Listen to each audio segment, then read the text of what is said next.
ಗುರು ನಮ್ಮ ಇಂಡಿಯಾದವರಂತೂ ಸೀರೀಸ್ ಅನ್ನು ಗೆಲ್ಲೋದಕ್ಕಾಗೋದಿಲ್ಲ. ಇನ್ನು ಈ ಉಳಿದಿರೋಂಥ 2 ಮ್ಯಾಚ್ ಗೆದ್ಬಿಟ್ಟು ಡ್ರಾ ಮಾಡ್ಕೊಂಡು ಇಂಗ್ಲೆಂಡಿಂದ T20 ಸ್ಕ್ವಾಡ್ ಆಚೆ ಬಂದ್ರೆ ನಮ್ಮ ಇಂಡಿಯಾದವ್ರಿಗೆ ಸಖತ್ ಖುಷಿ ಆಗುತ್ತೆ ಅಂತ ಹೇಳ್ಬೋದು.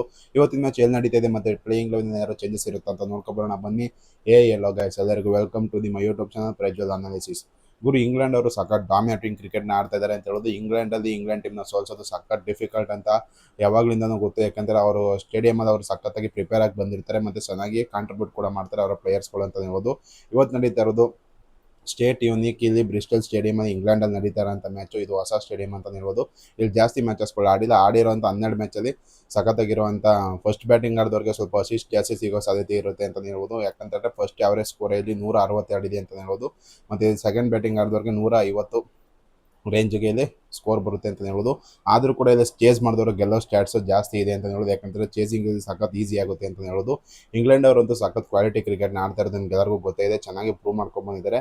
ನಮ್ಮ ಇಂಡಿಯಾ ಟೀಮಲ್ಲಿ ಏನಾದ್ರು ಚೇಂಜಸ್ ಆಗುತ್ತೆ ಅಂತ ಕೇಳಿದರೆ ನಿಮಗೆ ವರುಣ್ ಚಕ್ರವರ್ತಿ ಜಾಗದಲ್ಲಿ ನಿಮಗೆ ಪ್ರಸಿದ್ಧ ಕೃಷ್ಣ ಅವ್ರನ್ನ ಕರ್ಕೊಂಡ್ಬಂದರೆ ಸಖತ್ ಹೆಲ್ಪ್ಫುಲ್ ಆಗುತ್ತೆ ಅಂತಲೇ ಹೇಳ್ತೀನಿ. ಯಾಕಂತ ಹೇಳಿದ್ರೆ ಪ್ರಸಿದ್ಧ ಕೃಷ್ಣ ಅವರು ಫಾಸ್ಟ್ ಬೌಲರ್ ಆಗಿರೋ ಕಾರಣದಿಂದ ಒಳ್ಳೆ ಬೌನ್ಸನ್ನು ಜನರೇಟ್ ಮಾಡ್ತಾರೆ ಮತ್ತು ಇಂಗ್ಲೆಂಡ್ ಬ್ಯಾಟ್ಸ್ಮನ್ಗಳಿಗೆ ಕಾಟ ಕೊಡೋ ಸಾಧ್ಯತೆ ಜಾಸ್ತಿ ಇರುತ್ತೆ ಅಂತ ಹೇಳೋದು. ವರುಣ್ ಚಕ್ರವರ್ತಿ ಅವರು T20 ವರ್ಲ್ಡ್ ಕಪ್ಗಿಂತ ಮುಂಚೆಯಿಂದನೂ ಕೂಡ ಎಕ್ಸ್ಪೆನ್ಸಿವ್ ಆಗ್ತಾನೆ ಬರ್ತಾಯಿದ್ದಾರೆ. ಆದರೂ ಕೂಡ ನಮ್ಮ ಟೀಮ್ ಇಂಡಿಯಾದವರು ಬ್ಯಾಕ್ ಮಾಡ್ತಿದ್ದಾರೆ.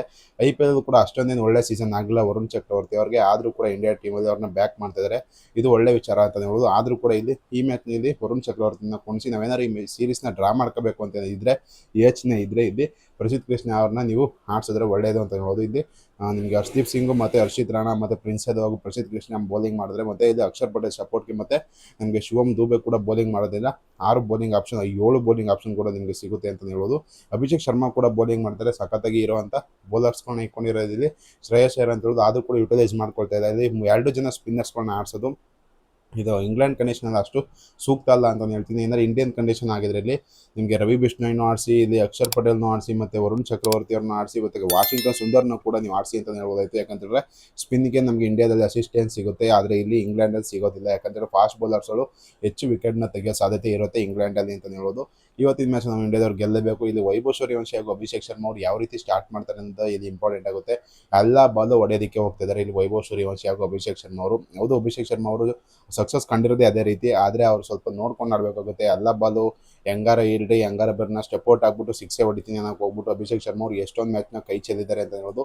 ವೈಭವ್ ಸೂರ್ಯವಂಶಿ ಕೂಡ ಅದೇ ರೀತಿ ಆಡ್ತಾರೆ. ಒಂದು 2 ಬಾಲ್ ಡಿಫೆನ್ಸ್ ಆಡೋದು ಅಂದರೆ ತಕ್ಷಣ ಅವ್ರಿಗೆ ಅಟ್ಯಾಕ್ ಮಾಡೋದಕ್ಕೆ ಹೋಗ್ಬಿಟ್ಟು ಇಲ್ಲಿ ವಿಕೆಟ್ನ ಕಳ್ಕೊಳ್ತಾ ಇದ್ದಾರೆ ಅಂತ ಹೇಳೋದು. ಆದರೆ ಇಂಗ್ಲೆಂಡ್ ಬ್ಯಾಟ್ಸ್ಮನ್ಗಳು ಹಂಗಲ್ಲ. ಫಸ್ಟ್ ಅವ್ರು ಮೇಡಿನ್ ಓವರ್ ಆದರೂ ಕೂಡ ಇಲ್ಲಿ ಫಿಲ್ ಸಾಲ್ಟ್ ಅವ್ರು ಯಾವ ರೀತಿಯ ಕಂಬ್ಯಾಕ್ ಮಾಡಿ 70 ರನ್ ಹೊಡೆದ್ರು ಅಂತ ಹೇಳಿದ್ರೆ, ಮತ್ತು ಸ್ಯಾಮ್ ಕರ್ನ್ ಅವರು ಸಖತ್ತಾಗಿ ಬ್ಯಾಟಿಂಗ್ ಆಡಿ 200 ರನ್ ಟಾರ್ಗೆಟ್ ಆಗಿ 125 ರನ್ಗಳ ಭರ್ಜರಿ ಜಯ ಗಳಿಸ್ಕೊಳ್ತಾರೆ ಇಲ್ಲಿ ಇಂಗ್ಲೆಂಡ್ ಟೀಮ್ ಅವರು. ಇಂಗ್ಲೆಂಡ್ ಅವ್ರಿಗೆ ಎಡ್ಜಿದೆ ಈ ಮ್ಯಾಚ್ ಅಲ್ಲೂ ಅಂತ ಹೇಳ್ಬೋದು. ಆದರೂ ಕೂಡ ನಮ್ಮ ಇಂಡಿಯಾದವ್ರಿಗೆ ಗೆಲ್ಲೇಬೇಕಾಗುತ್ತೆ. ಗೆಲ್ತಾರೆ ಅಂತ ಅನಿಸ್ತದೆ. ನಿಮಗೆ ಅನಿಸುತ್ತೆ ಕಮೆಂಟ್ ಮಾಡಿ. ಈ ವಿಡಿಯೋ ನಿಮ್ಗೆ ಇಷ್ಟ ಲೈಕ್ ಮಾಡಿ, ಶೇರ್ ಮಾಡಿ, ಸಬ್ಸ್ಕ್ರೈಬ್ ಮಾಡಿ.